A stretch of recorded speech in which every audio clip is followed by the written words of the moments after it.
3 વર્ષની મારા કાકા એમ સાહેબ સારા 3 વર્ષની આ કપાસમાં છાંટે છે, કોઈ જાતનો રોગ નથી મિત્રો. આમાં કાંઈ રોગ નથી. તમ તારે વાવો બીતા નહીં. તમ તારે આ કપામાં કોઈ દી નહીં બીવાનું. તમ તારે ખાતર બાતર નાખો, દવા બવા છાંટો એટલે બગડે નહીં.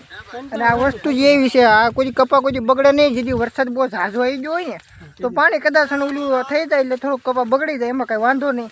એટલે થોડુંક ખાતર બાતર નાખતા રહી ગયો એટલે કપા જો આવો દેખાય. જોઈ શકો છો મિત્રો,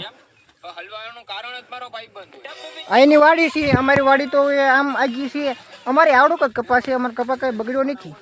કાકા અહીંયા હમું જો કાકા, કયો તો ખરા કપા કોઈ બગડ્યો જ નથી. આ કોઈ કપા ન બગડે. આમાં ખાટી સાંજી આવે ને, આપણે 3 વર્ષની ચાટેલી છે એટલે તમે સુગંધીની લઈ જાઓ ને મિત્રો તો તમારું તો જાણે મગજ પૂરી થઈ જાય.